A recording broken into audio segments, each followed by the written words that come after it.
Welcome back नाजरीन। शहरी सिंध में अमन और अमान की गंभीर सूरत हाल और खुसूसन अगर हम कराची की बात करते हैं तो गुज़िश्ता रोज़ के दौरान कई सौ अफराद की हलाकत हो चुकी है। वज़ीर आज़म का ये जुमला मायने खेज होने के साथ साथ हकीकत भी रखता है कि शहरी सिंध का मसला हल करने के लिए पीपल्स पार्टी सिंध के ताकतवर वुज़रा और बाज़ गैर मुंतखब शख्सियात ने जो रास्ता अपनाया है, इस पर चलते हुए अब तक मुल्क के माशी हब कराची के शहरियों को सिवाय लाशों, मायूसियों और अदम तहफ़्फ़ुज़ के कुछ नहीं मिला। और यही वजह है कि मुल्क के ताकतवर हलकों में बेचैनी बढ़ती जा रही है और आम अवाम फौज को बुलावे दे रहे हैं।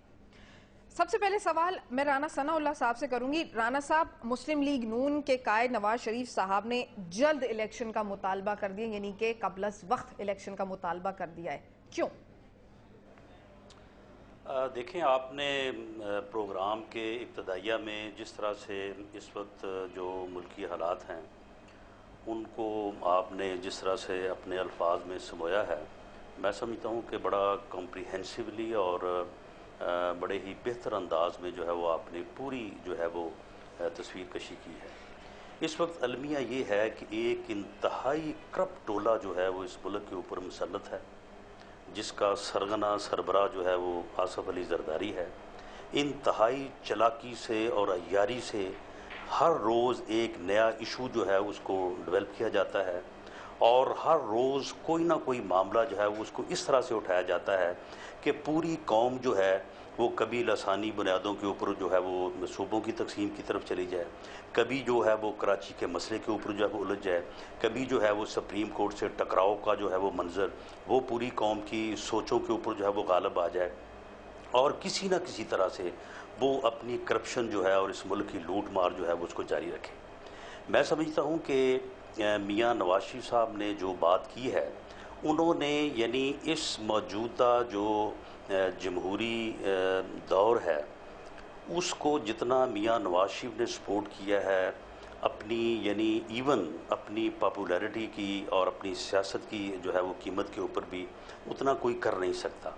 लेकिन ये लोग किसी तौर पे कौमी अदारों की लूट मार से बाज आने का नाम नहीं ले रहे, तो अब फिर उसके अलावा कोई और मकसद या और कोई रास्ता नहीं रह जाता कि अवाम जो हैं उनसे जो है वो दोबारा मैंडेट हासिल किया जाए, क्योंकि कोई ऐसा रास्ता जो आइन के जो है वो ख़िलाफ़ हो, गैर आइनी हो या जमहूरी रास्ते से मुतसादम हो, वो जो है वो इस मुल्क को और तबाही की तरफ जो है वो लेके जाएगा। इस वक्त भी सूरत हाल ये है कि इस मसले का हल आइन में मौजूद है।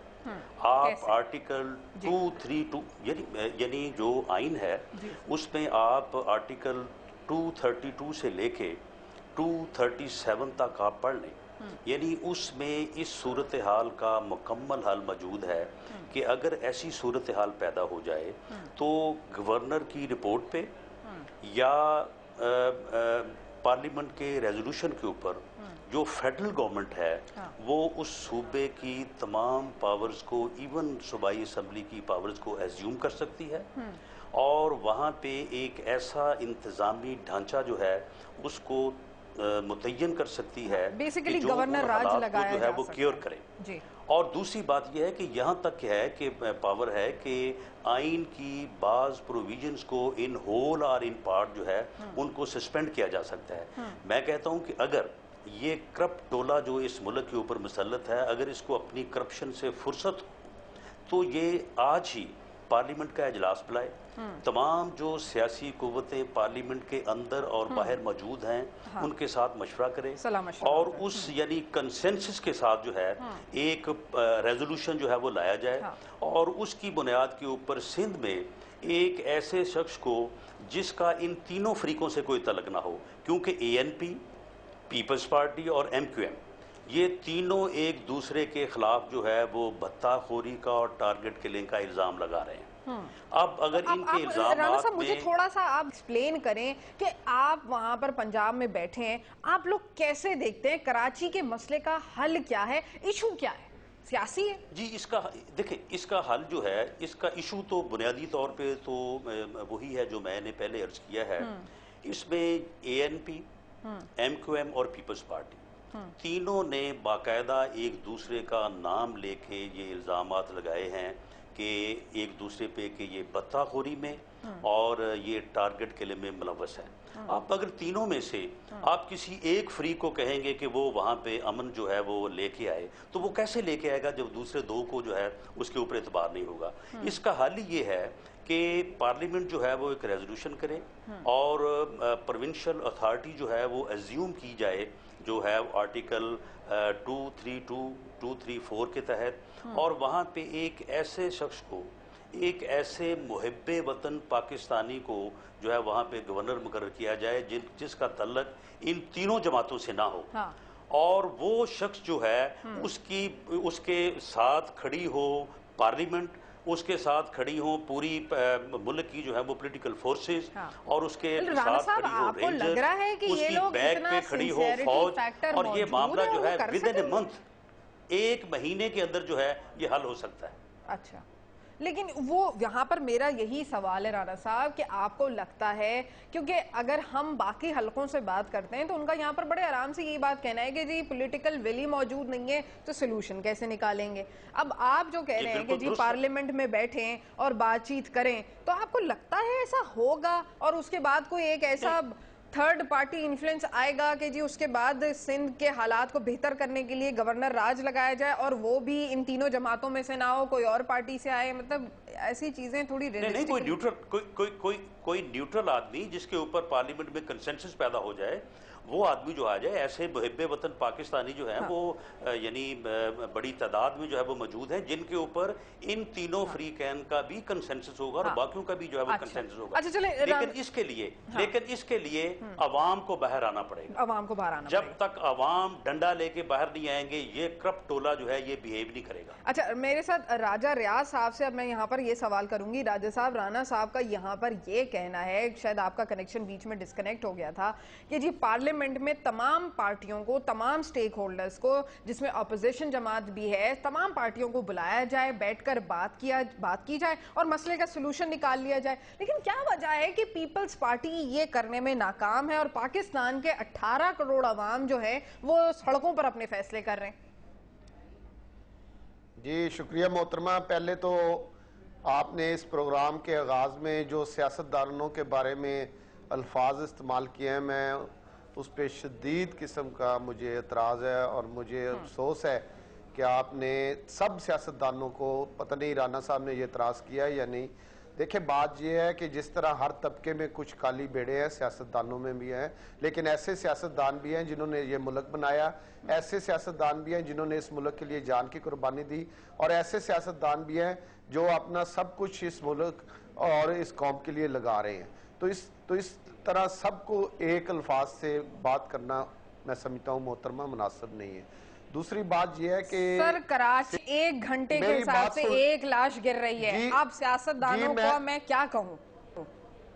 جی بالکل, آپ نے جس طرح کرپشن کی بات کی, میں بالکل جو بھی حکومت میں ہوگا وہ اس کا کراچی کے حوالے سے سندھ حکومت اس کی ذمہ دار ہے, اور اس بارے میں بہت کوشش کی گئی. جس طرح رانا صاحب کہہ رہے ہیں کہ تمام وہاں کی جو سٹیک ہولڈرز ہیں, وہاں پہ ANP ہے, MQM ہے اور پیپلز پارٹی ہے, ان تمام کے اکٹھے بٹھا کے ایک میز پہ بٹھا کے مسائل کو حل کیا جائے. لیکن جب اس میں کامیابی نہیں ہوئی تو آپ نے دیکھا کہ کل سے وہاں مکمل آپریشن شروع ہو چکا ہے, اور آج اللہ کے فضل سے آج اس وقت حالات جو کل تھے وہ آج نہیں, آج بہتری کی طرف حالات شروع ہو گئے ہیں.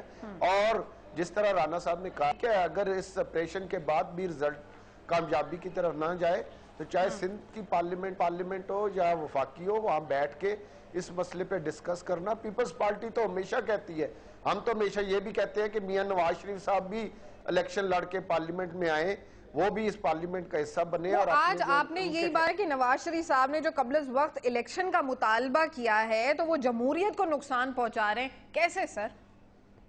جب ہر گھنٹے کراچی میں 1 لاش گرے گی تو کیا پھر جلد از جلد الیکشن کا مطالبہ کرنا کیا غلط ہے؟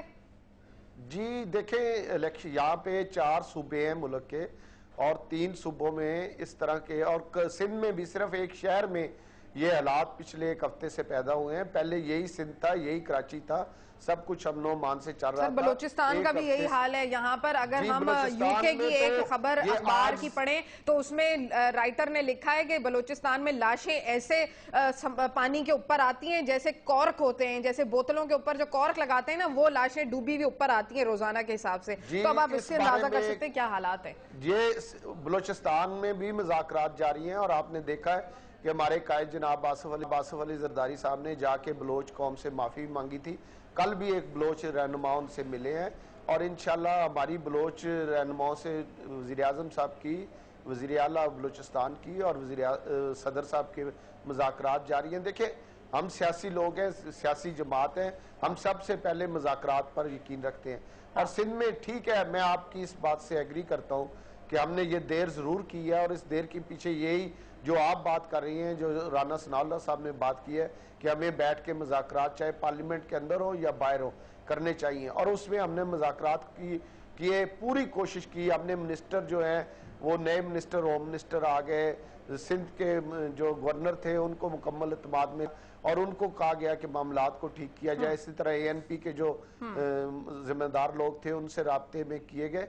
लेकिन जब देखा गया कि अब इसका कोई हल नहीं तो फिर कल से ऑपरेशन शुरू है। अच्छा। और मैं आपको यकीन दिलाता हूं कि जिस तरह आज वहां हालात। अच्छा, लेकिन राजा साहब, आज एक बयान आपका ये भी आया है कि शहबाज शरीफ साहब जो वफ्द कराची लेकर गए हैं वो टोपी ड्रामा है। तो वो तो खैर सगाली के लिए कराची आए थे कि यहाँ पर लोगों को थोड़ा सा सहारा दें, थोड़ा सा थपकी दें कंधे पे, तो दिलासा दे दें, ढारस बंधाएं। तो ये आप इस तरह से क्यों कह रहे हैं? क्योंकि वो भी तो सबसे बड़ी ऑपोजिशन जमात है। इस तरह से स्टेटमेंट देना क्या सही है? तो वो टोपी ड्रामा करने वहां गए थे मियां शहबाज शरीफ साहब, और वो इस तरह के काम करने की में बड़ी महारत रखते हैं। तस्वीर बनाने, सलाब भी आया था तो वो मोटरसाइकिल पे बैठ के तस्वीर बनाई और भाग गए।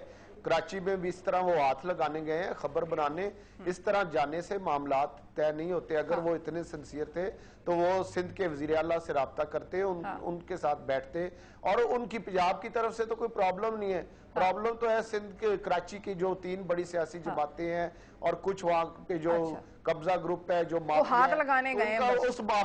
उस माफिए का शहबाज शरीफ साहब से अगर तल्लक है या उस कब्जा ग्रुप का उनसे तल्लक है, फिर वो उन्हें फोन पे कह देते कि आप मेहरबानी करें। जिस तरह पहले उन्होंने ये जो दहशतगर्द थे उन्हें कहा था कि खुदा के लिए आप पंजाब में कार्रवाइयां ना करें, जहां मर्जी पाकिस्तान में करें, तो फिर वो यहाँ पे फोन पे उन बत्ताखोरों, उन कब्जा माफिया को फोन कर देते। ये जाना उनका टोपी ड्रामा। मैं नहीं समझता कि अगर जाना था तो मियां नवाज शरीफ साहब की तो समझ में आती है, लेकिन मियां शहबाज शरीफ जो इस सूबे के वज़ीर आला हैं, उन्हें दूसरे सूबे में जाने से पहले उस सूबे के वज़ीर आला को इत्मीनान में लेना चाहिए। अच्छा राजा साहब, चलें यहाँ पर हम राना साहब से इस पर बात करेंगे कि जी उनका क्या कहना है, लेकिन फिलहाल वक्त हुए मुख्तसर से वक्फे का। नाज़रीन हमारे साथ रहिए।